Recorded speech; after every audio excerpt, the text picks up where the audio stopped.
Good morning to all. This is Dr. Prashant Mandre from Dharwad. So today I am going to take the Aristotle's The Poetics. It is one of a very important topic in literary criticism and theory. You all know that the Plato is the first critic of English literature who has talked about the mimesis theory or imitation theory. Here, in this class, we will discuss about the Aristotle's uh, tragedy. Aristotle was born in the 384 BC at Stagira and died in 322 BC. He was a disciple of Plato and he stayed with him till his death in 347 BC. He became a teacher of Alexander of Macedon. And the Plato has given a mimesis theory where he banished poet from his ideal world. And he has written a republic in that he has discussed about what is poetry and how poetry should be, what it is considered. Though he is commenting on the poetry, but he is telling he is a first critic who is commenting on the poetry. And let's see about Aristotle's poetics. The Poetics is a short treatise of 26 chapters. Aristotle was the great disciple of Plato, but his views are some different than his master regarding poetry. The Poetics is a kind of a covert reply to his great master in a mimesis theory. Especially, Plato said that uh, poetry is a twice removed from the reality, but he is telling that it's a creative work. The Poetic is a systematic exposition of the theory and practice of poetry. Poetry is written about the year 300 BC. The work Poetics is in the nature of class notes on the intelligent teacher. He discards the oracle method and Plato's dialectic method. It was the first psychological study of a poetic process. T.S. Eliot, one of a great critic of 20th century, calls him as the universal intelligence. You know, for Aristotle, uh, poetry is a creative work. So let's say about the difference between the Aristotle and Plato. Plato considers imitation merely as a mimicry or a servile, a copy of nature. For him, he is telling that it's purely a imitation. But Plato interpreted this idea as he is telling poetry as a creative process. Plato compared poetry to a painting, but Aristotle compared it to a music. Plato's idea, whenever we are seeing any paintings, you can see that it's abstracted. I will not easily understand what is that. But Aristotle is compared with the music. Whenever you are listening to music, it gives the same pleasure what it is. Next, he's telling poetry presents a copy of nature as it is.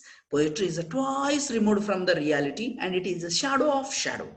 In the Plato's ideas, poetry is shadow of shadow.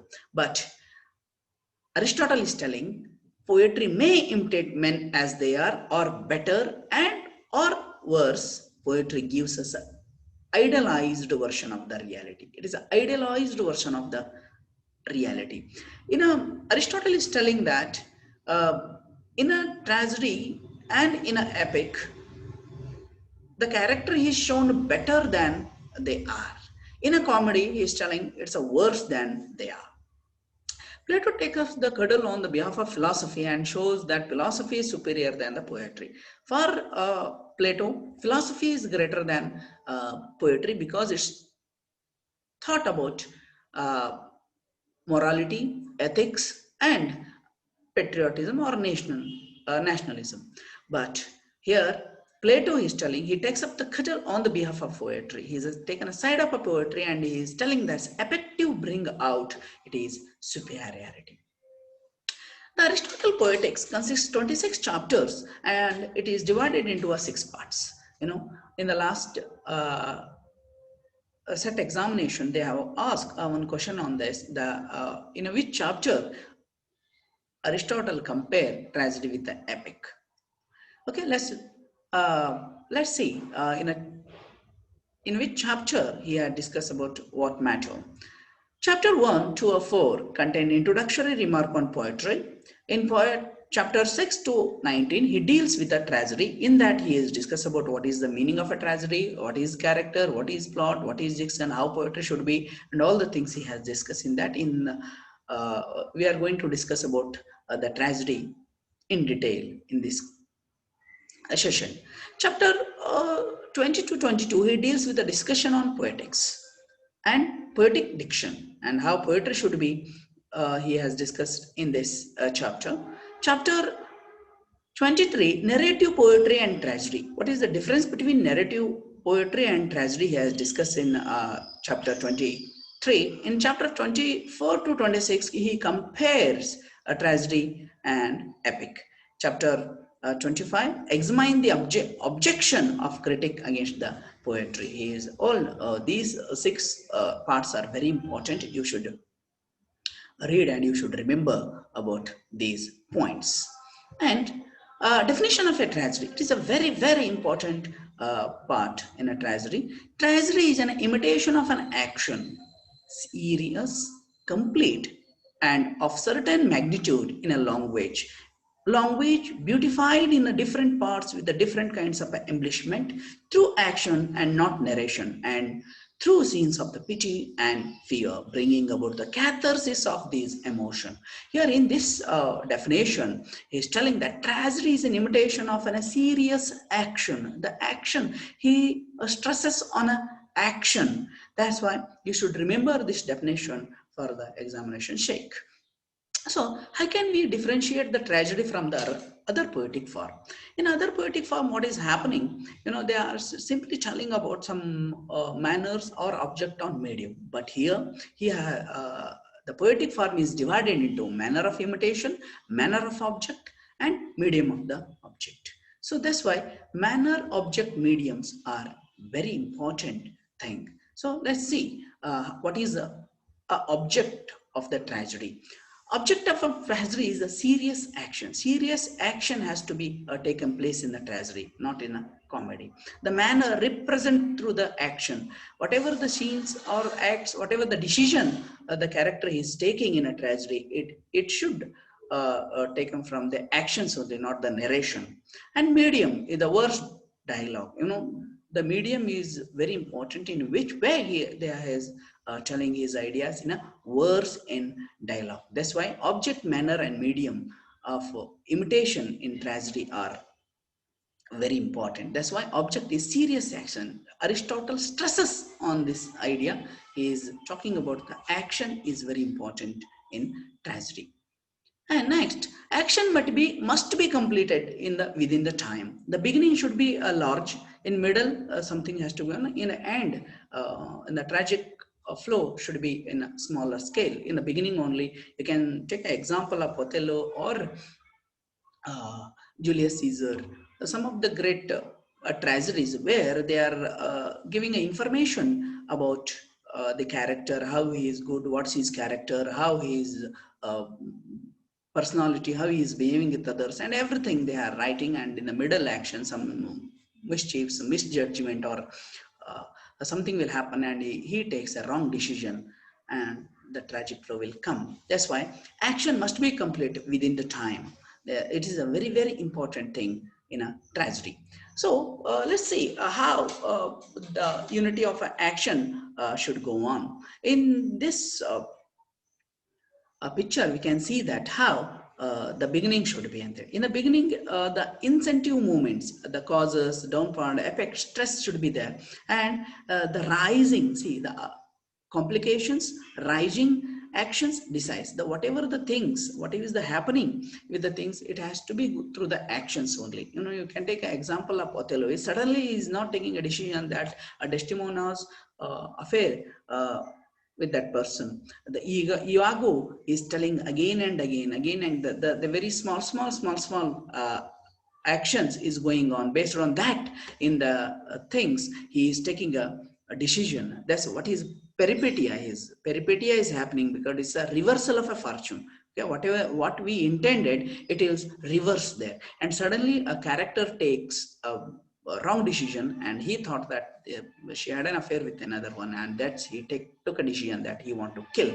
And after that, it is coming down. Why? Because the falling action, when he has changed his character, his personality, and suddenly um, everything has changed. That's why his falling actions is going on. So in the end, what will happen? uh, Anagrosis comes out. Anagrosis means he came to know the truth. Then what happened and what wrong decision he has taken. So these things is very important, and it has to be complete within a time. And unity of action, probabilities and necessity is very important. So in a unity of action, what is probability? Probability means there must be a casual connection between the various events and incidents. It should not be suddenly some incident has to be happen. The various events, it has a casual connection between one scene to another scene, one plot to another plot. That's why all the tragedies divided into 5 acts. One act and second, there is a casual relation is happening between first act and second act, and first scene to a second scene, and first plot to a second plot. So these type of things, it has to be a casual connection between various events and incidents should be happen. They must follow each naturally and inevitably. There must be a natural things is has to be going on here. It should not be any superstitious thing should not happen in a tragedies. No incident or character should be superficial.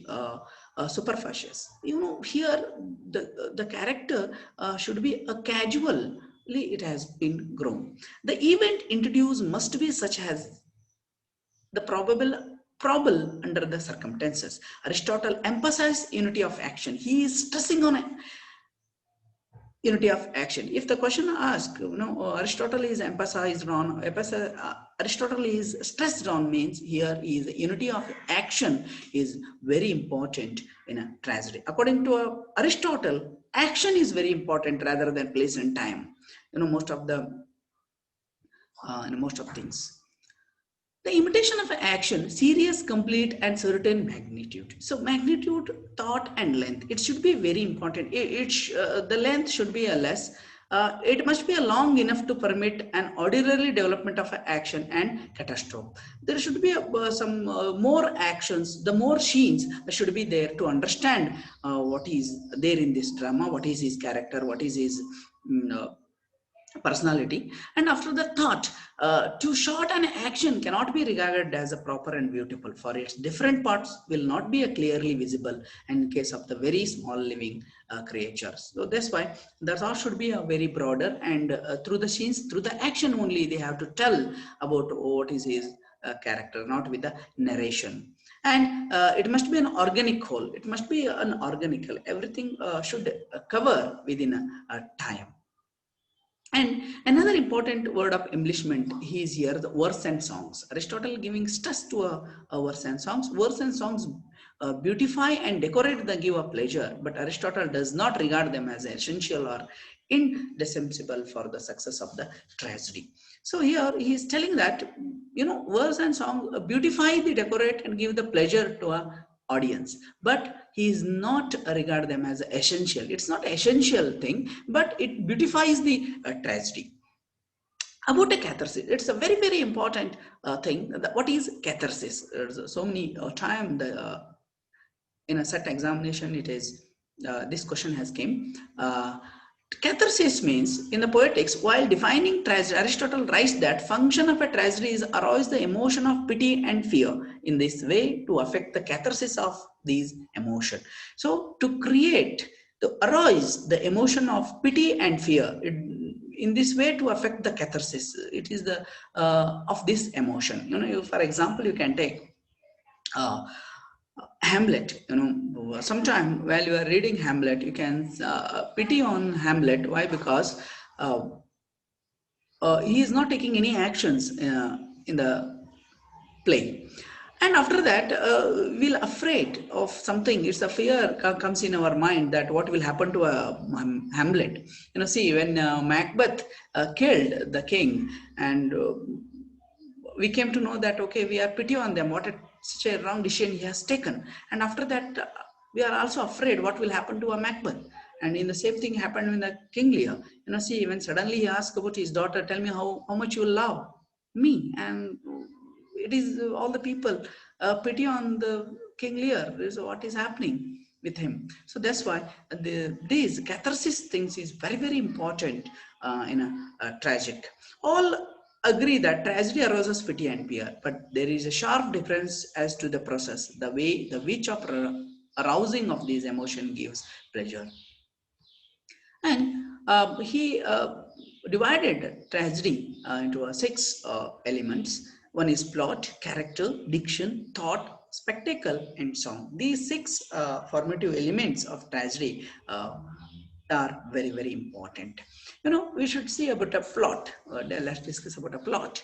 Two concepts of plots are there. One is simple and complex. Simple plot is simple when change the fortune of the hero takes place without peripety and discovery. Without peripety or discovery is something happening in the plot, and it's a very simple plot. But Aristotle is focused on a complex plot. The plot is a complex when it involves one or the other or both.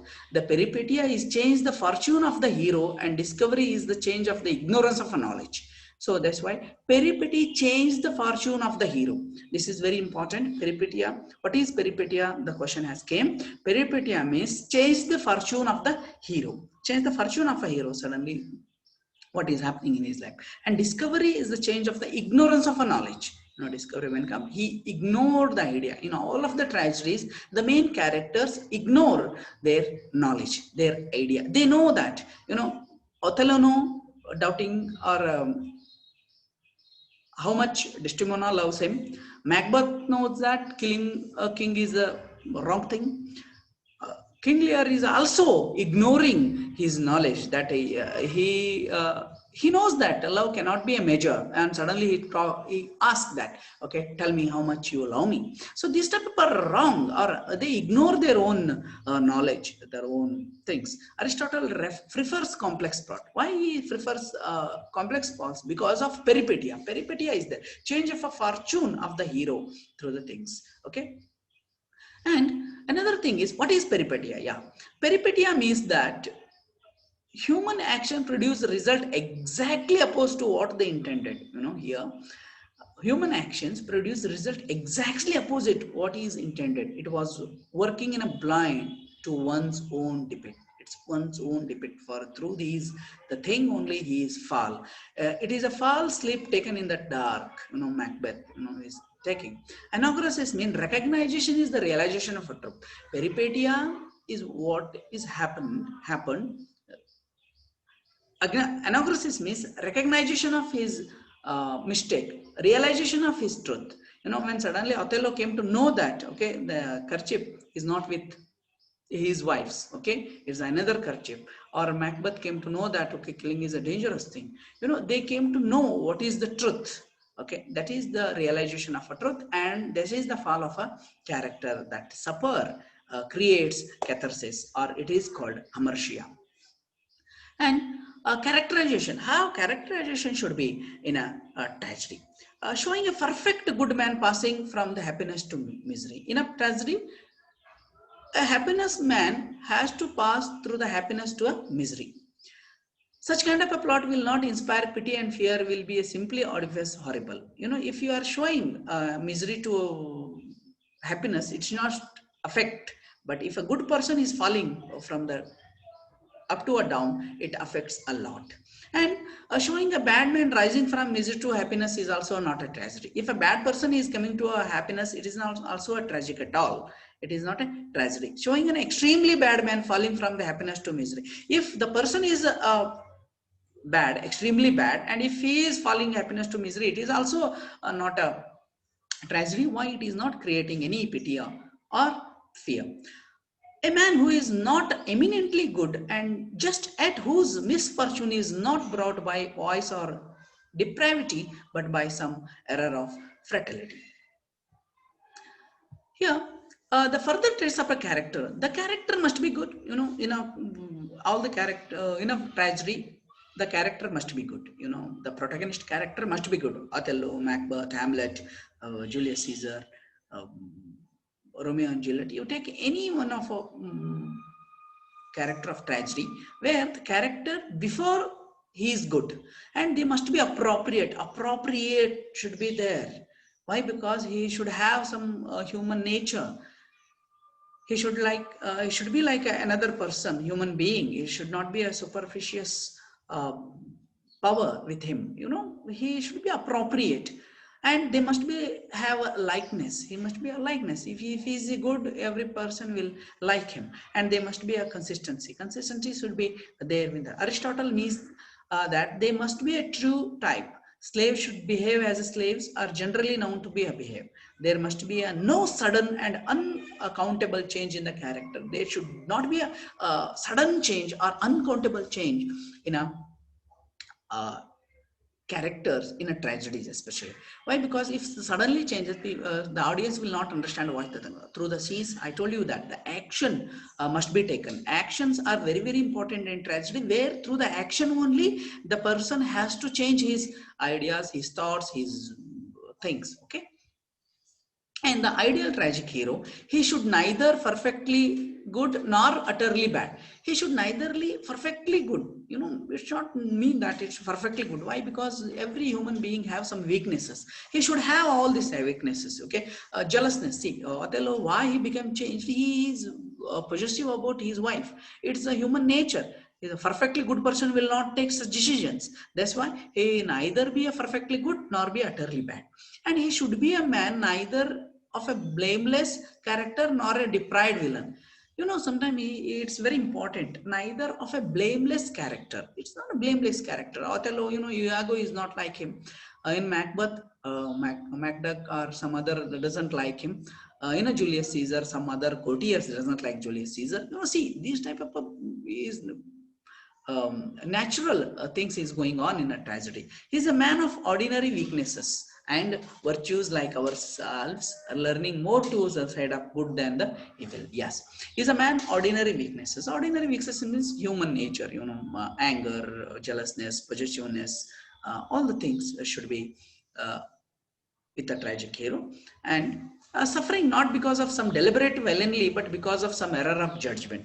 It is very, very important in tragedy. The tragic things, if is affecting him, whatever is affecting him, it is because of his error of judgment should be there. It is not about any villainous, deliberately villainy thing is happening. If he is suffering, it is not a tragedy. He should take his own decision. Through that decision, he has to face a problem which that is called tragedy. Okay, that thing is some error of judgment. In a King Lear, he take a judgment that tell me how much you love me because of his suffering, that's why it is a tragedy. Othello, he took a decision, it's a error of judgment of him. He is doubting on his own wife Desdemona, though he know that how she is. And in a Hamlet also, his error of judgment, he is postponing his uh, action. He want to kill his uncle, but he is postponing to know about something. That's why they are fall and they are facing problem. That's why whatever the effect is happening, or what is the tragic thing is happening with them character, it should be with the error of judgment. The hamartia is a very important thing. So hamartia will happen for the three things. One is ignorance. He is ignoring his own ideas. Hasty and careless views. He is careless views things. Because of that, the hamartia will happen. Decision taken voluntarily. Suddenly they will take decision voluntarily. Ignorance in Oedipus, so he is ignoring is there that priest's words, that he is telling that you are killing his own mother. So you are killing your father, and you will get married with the mother, and that's but Oedipus is ignored. And careless view of Othello, see that careless views, he knows that some whenever the Iago is telling something, and he is attracted towards the evil things. That's why the careless views of the things. And decision taken voluntarily, it is the best example is Hamlet. See that he is taking such decisions in his life. It may be accompanied by the normal imperfection, but it is not itself a moral imperfection. That it is a purest tragic situation of suffering hero is not morally to blame. Sometimes in Hamartia, means sometimes we cannot blame a character because of his suffering. Why? Because the situation makes him to do such actions. And the dramatic unities. Unities are very important. There are three unities in a tragedy: unity of time, unity of place, and unity of time. And we already see unity of action in before, and now unity of a time. Comparing the epic and the tragedy. Tragedy tries as far as possible to live within a single revolution of a work. Yes, here in an epic we can see that there are five, six, seven generation comes in an epic, but here in a single revolution of a sun. In someone's, it is a Othello life, Hamlet life is only stick with the only one life, means a single revolution of a sun. The only slide to exceed it, whereas the epic observe no limit in the time of action. So in actions are happening, we should observe no limit in the time of action in the epics. That's why in a tragedy, a single revolution should be there. It has to be in a one's life. About the unity of time, he merely says that poetics that tragedy should confine itself as far as possible to single revolution of a sun. Unity of place. Aristotle only mentioned when comparing it is a very important. He didn't mention in a tragedy about unity of place. He mentioned while he's comparing epic and tragedy. Okay, if what unity is not mentioned in the tragedy andre unity of place. Okay, that's why he is not mentioned about unity of place in a tragedy. He mentioned this in while he is comparing with a epic. In an epic you can see that there are so many nations, so many wars, so many things is going on, but unity of a place should be in a one place. Why? Because you cannot change the background of the drama again and again. That's why it should be a one place. And he's telling the epic that epic can narrate a number of action going simultaneously in a different place. In an epic, simultaneously the various things is happening, but in a drama, simultaneous action cannot be represented. For the stage is not only for not several parts, so the places. So place is very important. Why? Because you are sticking with the stage. There you have to show. That's why simultaneous action should not be taken in the drama. One by one has, action should be taken on the place. That's why place is also one of a unity of place. Unity of action, we have already seen about these things in a before. And this is all about Aristotle. You just remember that in Aristotle things there are 26 chapters divided into six parts. What are there, and what is about a tragedy? And in a tragedy, what he has discussed: character, plot, diction, thoughts, spectators, everything is very important.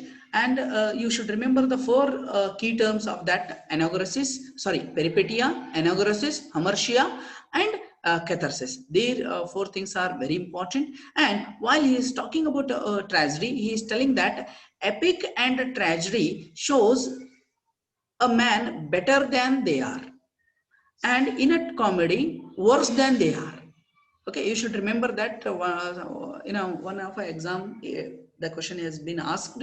That's why it is all about the poetics. What I know, uh, if if anything, it's my first video. If anything wrong is happening in this, please forgive me for that. And if you have any doubts, and I will clarify that. I have mentioned my name and phone number in the beginning of the video. Just go through that. If you have go through the PPT, if you have any doubts, you can ask, and I will send questions of that. If you have any doubts in that, Andre, you can ask.